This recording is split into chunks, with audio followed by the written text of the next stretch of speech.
بسم اللہ الرحمن الرحیم۔ انکار آخرت کے اصل محرکات، فہرست موضوعات، تفہیم القرآن، جلد چہارم، صفحہ 41 تا 44۔ وقالوا اذا ضللنا فی الارض انا لفی خلق جدید بل هم بلقاء ربهم کافرون قل یتوفاکم ملک الموت الذی وکل بکم ثم الی ربکم ترجعون۔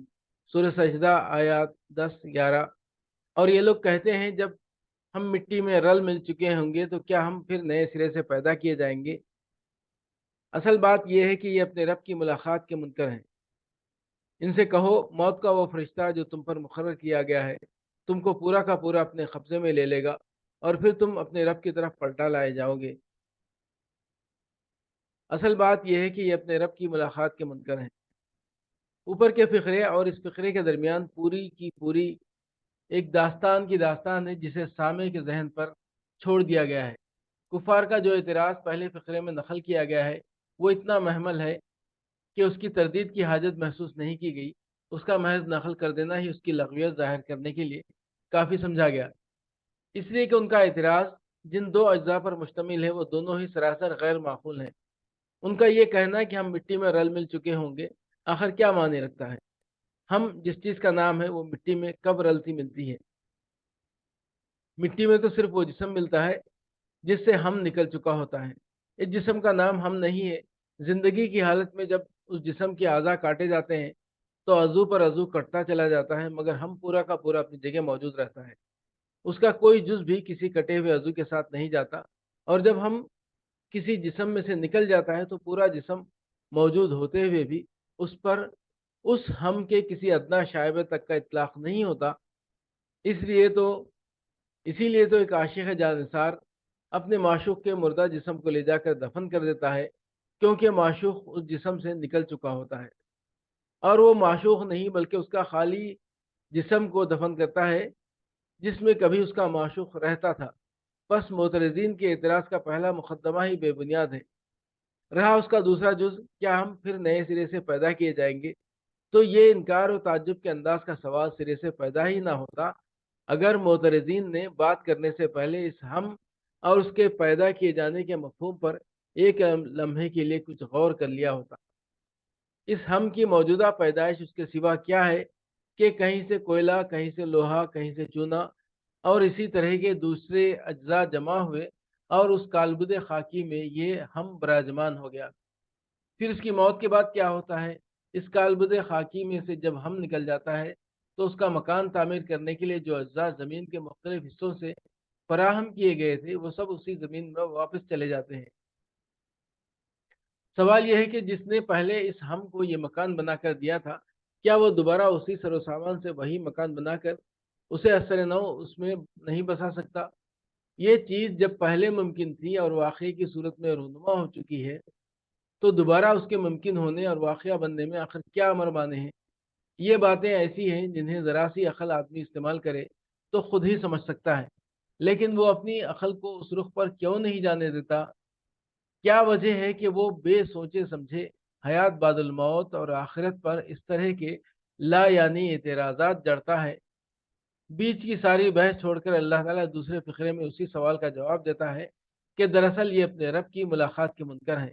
یعنی اصل بات یہ نہیں ہے کہ دوبارہ پیدائش کوئی بڑی ہی انوکھی اور بعید از امکان بات ہے جو ان کی سمجھ میں نہ آ سکتی ہو، بلکہ دراصل جو چیز انہیں یہ بات سمجھنے سے روکتی ہے وہ ان کی یہ خواہش ہے کہ ہم زمین میں چھوٹے پھریں اور دل کھول کر گناہ کریں اور پھر نیلو سکاٹ فری یہاں سے نکل جائیں، پھر ہم سے کوئی پوچھ گچھ نہ ہو، پھر اپنے کرتوتوں کا کوئی حساب ہمیں نہ دینا پڑے، اور پھر تم اپنے رب کی طرف پلٹا لائے جاؤ گے۔ یعنی تمہارا ہم مٹی میں رل مل نہ جائے گا بلکہ اس کی مہلت عمل ہوتے ہی خدا کا فرشتے موت آئے گا اور اسے جسم سے نکال کر سموچا اپنے قبضے میں لے لے گا۔ اس کا کوئی ادنا جز بھی جسم کے ساتھ مٹی میں نہ جا سکے گا اور وہ پورا کا پورا حراست کسٹڈی میں لے لیا جائے گا اور اپنے رب کے حضور پیش کر دیا جائے گا۔ اس مختصر سی آیت میں بہت سے حقائق پر روشنی ڈالی گئی ہے جن پر سے سرسری طور پر نہ گزر جائیے۔ پہلا یہ کہ اس میں تصریح ہے کہ موت کچھ یوں ہی نہیں آ جاتی کہ ایک گھڑی چل رہی تھی، کوک ختم ہوئی اور وہ چلتے چلتے ایک بند ہو گئی، بلکہ دراصل اس کام کے لیے اللہ تعالیٰ نے ایک خاص فرشتہ مقرر کر رکھا ہے جو آ کر باقاعدہ روح کو ٹھیک اسی طرح وصول کرتا ہے جس طرح ایک سرکاری امین آفیشیل ریسیور کسی چیز کو اپنے قبضے میں لے لیتا ہے۔ قرآن کے دوسرے مقامات پر اس کی مزید تفصیلات جو بیان کی گئی ہیں ان سے معلوم ہوتا ہے کہ اس افسر موت کے ماتحت فرشتوں کا ایک پورا عملہ موجود ہے جو موت وارد کرنے اور روح کو جسم سے نکالنے اور اس کو قبضے میں لینے کی بہت سی مختلف نوع خدمات انجام دیتا ہے۔ نیز یہ کہ اس عملے کا برتاؤ مجرم روح کے ساتھ کچھ اور ہوتا ہے اور مومن صالح روح کے ساتھ کچھ اور۔ ان تفصیلات کے لیے ملاحظہ ہو سورہ نساء آیت 97، سورہ انعام آیت 93، سورہ نحل آیت 28، سورہ واقعہ 83 94۔ دوسرے یہ کہ اس سے یہ بھی معلوم ہوتا ہے کہ موت سے انسان معدوم نہیں ہو جاتا بلکہ اس کی روح جسم سے نکل کر باقی رہتی ہے۔ قرآن کے الفاظ موت کا فرشتہ تم کو پورا کا پورا اپنے قبضے میں لے لے گا اسی حقیقت پر دلالت کرتے ہیں، کیونکہ کوئی معدوم چیز قبضے میں لے لینے کا مطلب یہ ہے کہ مقبوضہ چیز قابض کے پاس رہے۔ تیسرے یہ کہ اس سے یہ بھی معلوم ہوتا ہے کہ موت کے وقت جو چیز قبضے میں لی جاتی ہے وہ آدمی کی حیوانی زندگی بایولوجیکل لائف نہیں بلکہ اس کی وہ خودی، اس کی وہ انا ایگو ہے جو میں اور ہم اور تم کے الفاظ سے تعبیر کی جاتی ہے۔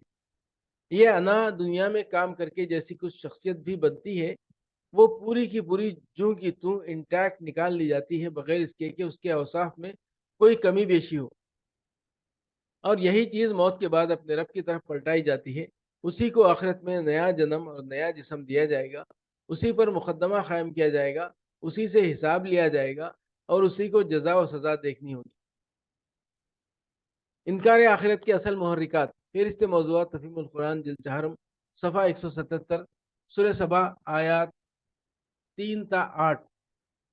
وقال الذين كفروا لا تأتينا الساعة قل بلى وربي لتأتينكم عالم الغیب لا يعزب عنه مثقال ذرة في السماوات ولا في الأرض ولا أصغر من ذلك ولا أكبر إلا في كتاب مبين ليجزي الذين آمنوا وعملوا الصالحات أولئك لهم مغفرة ورزق كريم والذين سعوا في آياتنا معاجزين أولئك لهم عذاب من رجز أليم وَيَرَى الَّذِينَ أُوتُوا الْعِلْمَ الَّذِي أُنزِلَ إِلَيْكَ مِنْ رَبِّكَ هُوَ الْحَقُّ وَيَهْدِي إِلَى صِرَاطِ الْعَزِيزِ الْحَمِيدِ وَقَالَ الَّذِينَ كَفَرُوا هَلْ نَدُلُّكُمْ عَلَى رَجُلٍ يُنَبِّئُكُمْ إِذَا مُزِّقْتُمْ كُلَّ مُمَزَّقٍ إِنَّكُمْ لَفِي خَلْقٍ جَدِيدٍ أَفْتَرَىٰ عَلَى اللَّهِ كَذِبًا أَمْ بِهِ جِنَّةٌ بَلِ الَّذِينَ لَا يُؤْمِنُونَ بِالْآخِرَةِ فِي الْعَذَابِ وَالضَّلَالِ الْبَعِيدِ۔ منکرین کہتے ہیں کیا بات ہے کہ قیامت ہم پر نہیں آ رہی ہے؟ کہو قسم ہے میرے عالم الغیب پروردگار کی، وہ تم پر آ کر رہے گی۔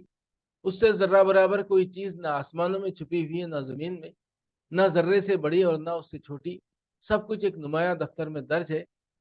اور یہ قیامت اس لیے آئے گی کہ جزا دے اللہ ان لوگوں کو جو ایمان لائے ہیں اور نیک عمل کرتے رہے ہیں، ان کے لیے مغفرت ہے اور رزق کریم۔ اور جن لوگوں نے ہماری آیات کو نیچا دکھانے کے لیے زور لگایا ہے ان کے لیے بدترین قسم کا دردناک عذاب ہے۔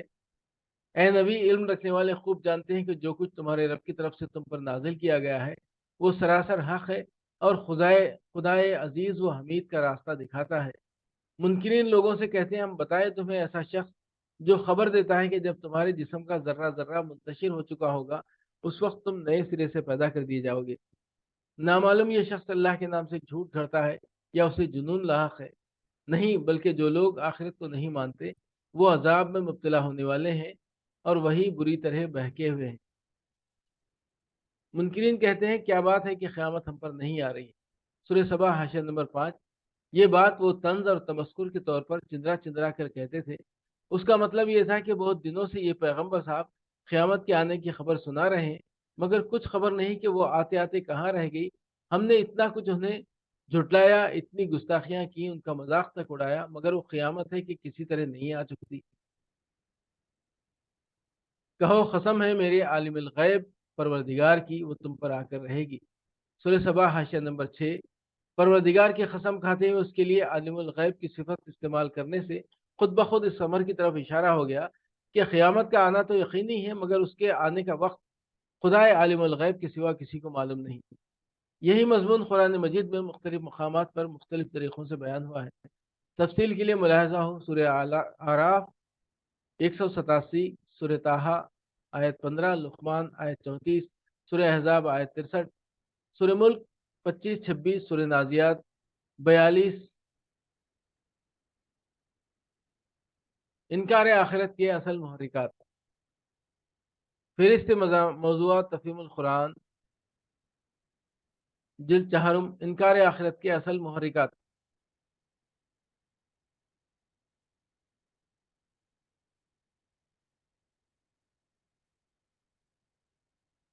سورہ سجدہ آیات 47-48، وَيَوْمَ يُنَادِيهِمْ أَيْنَ شُرَكَائِيَ الَّذِينَ أَيْنَ شُرَكَائِي قَالُوا آذَنَّاكَ مَا مِنَّا مِنْ شَهِيدٍ وَضَلَّ عَنْهُمْ مَا كَانُوا يَدْعُونَ مِنْ قَبْلُ وَظَنُّوا مَا لَهُم مِّن مَّحِيصٍ۔ پھر جس روز وہ ان لوگوں کو پکارے گا کہ کہاں ہیں میرے وہ شریک، یہ کہیں گے ہم عرض کر چکے ہیں، آج ہم میں سے کوئی اس کی گواہی دینے والا نہیں ہے۔ اس وقت وہ سارے معبود ان سے گم ہو جائیں گے جنہیں یہ اس سے پہلے پکارتے تھے، اور یہ لوگ سمجھ لیں گے کہ ان کے لیے اب کوئی جائے پناہ نہیں ہے۔ پھر جس روز وہ ان لوگوں کو پکارے گا کہ کہاں ہے میرے وہ شریک، یعنی اب ہم پر حقیقت کھل چکی ہے اور ہمیں معلوم ہو چکا ہے کہ جو کچھ ہم سمجھے بیٹھے تھے وہ سراسر غلط تھا۔ اب ہمارے درمیان کوئی ایک شخص بھی اس بات کا خیال نہیں ہے کہ خدائی میں کوئی دوسرا بھی آپ کا شریک ہے۔ ہم عرض کر چکے ہیں کہ الفاظ اس پر دلالت کرتے ہیں کہ قیامت کے روز بار بار ہر مرحلے میں کفار سے کہا جائے گا کہ دنیا میں تم خدا کے رسولوں کا کہاں ماننے سے انکار کرتے رہے، اب بولو حق پر وہ تھے یا تم؟ اور ہر موقع پر کفار اس بات کا اعتراف کرتے چلے جائیں گے کہ واقعی حق وہی تھا جو انہوں نے بتایا تھا، اور غلطی ہماری تھی کہ اس علم کو چھوڑ کر اپنی جہالتوں پر اصرار کرتے رہے۔ یہ کہیں گے ہم عرض کر چکے ہیں، آج ہم میں سے کوئی اس کی گواہی دینے والا نہیں ہے۔ یعنی مایوسی کے عالم میں یہ لوگ ہر طرف نظر دوڑائیں گے کہ عمر بھر جن کی سیوا کرتے رہے شاید ان میں سے کوئی مدد کو آئے اور ہمیں خدا کے عذاب سے چھڑا لے، یا کم از کم ہماری سزا ہی کم کرا دے، مگر کسی طرف سے کوئی مددگار بھی ان کو نظر نہ آئے گا۔ انکار آخرت کے اصل محرکات۔ فہرست موضوعات تفہیم القرآن جلد چہارم، صفحہ 587 578، سورہ جاسیہ موضوع مضمون۔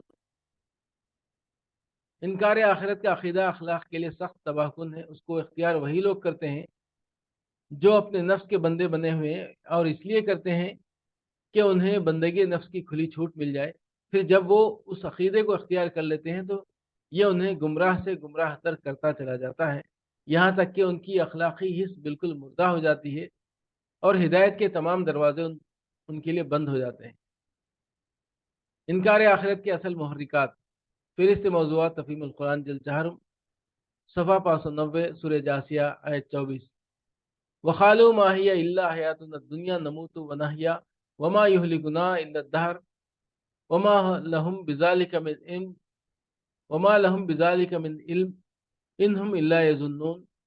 یہ لوگ کہتے ہیں کہ زندگی بس یہی ہماری دنیا کی زندگی ہے، یہی ہمارا مرنا اور جینا ہے، اور گردش ایام کے سوا کوئی چیز نہیں جو ہمیں ہلاک کرتی ہو۔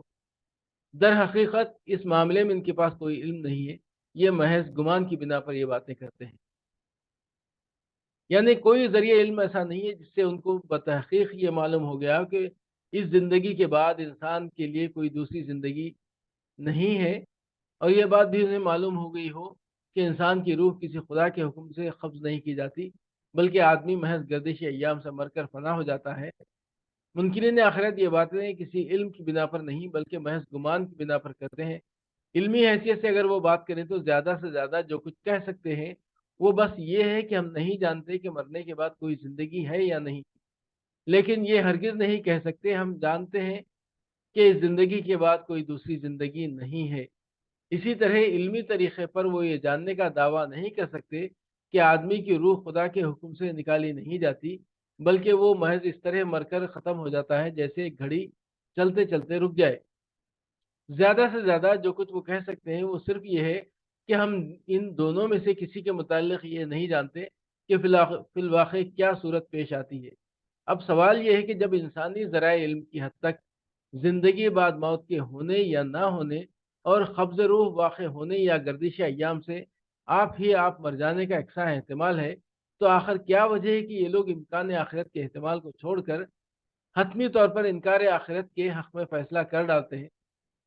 کیا اس کی وجہ اس کے سوا کچھ اور ہے کہ دراصل اس مسئلے کا آخری فیصلہ وہ دلیل کی بنا پر نہیں بلکہ اپنی خواہش کی بنا پر کرتے ہیں، چونکہ ان کا دل یہ نہیں چاہتا کہ مرنے کے بعد کوئی زندگی ہو، اور موت کی حقیقت نیستی اور عدم کی نہیں بلکہ خدا کی طرف سے قبض روح ہو، اس لیے وہ اپنے دل کی مانگ کو اپنا عقیدہ بنا لیتے ہیں اور دوسری بات کا انکار کر دیتے ہیں۔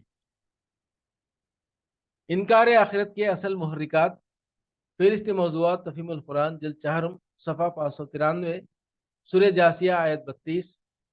وَإِذَا قِيلَ إِنَّ وَعْدَ اللَّهِ حَقٌّ وَالسَّاعَةُ لَا رَيْبَ فِيهَا قُلْتُمْ مَا نَدْرِي مَا السَّاعَةُ إِن نَّظُنُّ إِلَّا ظَنًّا وَمَا نَحْنُ بِمُسْتَيْقِنِينَ۔ اور جب کہا جاتا ہے کہ اللہ کا وعدہ برحق ہے اور قیامت کے آنے میں کوئی شک نہیں، تو تم کہتے تھے کہ ہم نہیں جانتے قیامت کیا ہوتی ہے، ہم تو بس ایک گمان سا رکھتے ہیں، یقین ہم کو نہیں ہے۔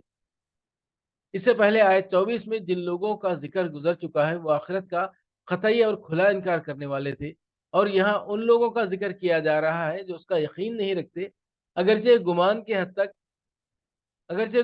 حد تک اس کے امکان سے منکر نہیں ہے۔ بظاہر ان دونوں گروہوں میں اس لحاظ سے بڑا فرق ہے کہ ایک بالکل منکر ہے اور دوسرا اس کے ممکن ہونے کا گمان رکھتا ہے، لیکن نتیجے اور انجام کے لحاظ سے ان دونوں میں کوئی فرق نہیں، اس لیے کہ آخرت کے انکار اور اس پر یقین نہ ہونے کے اخلاقی نتائج بالکل ایک جیسے ہیں۔ کوئی شخص خواہ آخرت کو نہ مانتا ہو یا اس کا یقین نہ رکھتا ہو، دونوں صورتوں میں لازماً وہ خدا کے سامنے اپنی جواب دہی کے احساس سے خالی ہوگا، اور یہ عدم احساس کو لازماً فکر و عمل کی گمراہیوں میں مبتلا کر کے رہے گا۔ صرف آخرت کا یقین ہی دنیا میں آدمی کے رویے کو درست رکھ سکتا ہے، یہ اگر نہ ہو تو شک اور انکار دونوں اسے ایک ہی طرح کی غیر ذمہ دارانہ روش پر ڈال دیتے ہیں، اور چونکہ یہی غیر ذمہ دارانہ روش آخرت کی بد انجامی کا اصل سبب ہے، اس لیے دوزخ میں جانے سے نہ انکار کرنے والا بچ سکتا ہے اور نہ یقین نہ رکھنے والا۔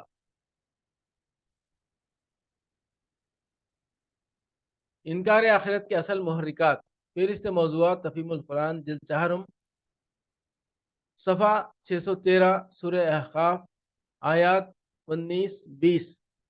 وَلِكُلٍّ دَرَجَاتٌ مِّمَّا عَمِلُوا وَلِيُوَفِّيَهُمْ أَعْمَالَهُمْ وَهُمْ لَا يُظْلَمُونَ وَيَوْمَ يُعْرَضُ الَّذِينَ كَفَرُوا عَلَى النَّارِ أَذْهَبْتُمْ طَيِّبَاتِكُمْ فِي حَيَاتِكُمُ الدُّنْيَا وَاسْتَمْتَعْتُمْ بِهَا فَالْيَوْمَ تُجْزَوْنَ عَذَابَ الْهُونِ بِمَا كُنتُمْ تَسْتَكْبِرُونَ فِي الْأَرْضِ بِغَيْرِ الْحَقِّ وَبِمَا كُنتُمْ تَفْسُقُونَ۔ دونوں گروہوں میں سے ہر ایک کے درجے ان کے اعمال کے لحاظ سے ہیں، تاکہ اللہ ان کے کیے کا پورا پورا بدلہ ان کو دے۔ ان پر ظلم ہرگز نہ کیا جائے گا۔ پھر جب یہ کافر آگ کے سامنے لا کھڑے کیے جائیں گے تو ان سے کہا جائے گا تم اپنے حصے کی نعمتیں اپنی دنیا کی زندگی میں ختم کر چکے اور ان کا لطف تم نے اٹھا لیا۔ اب جو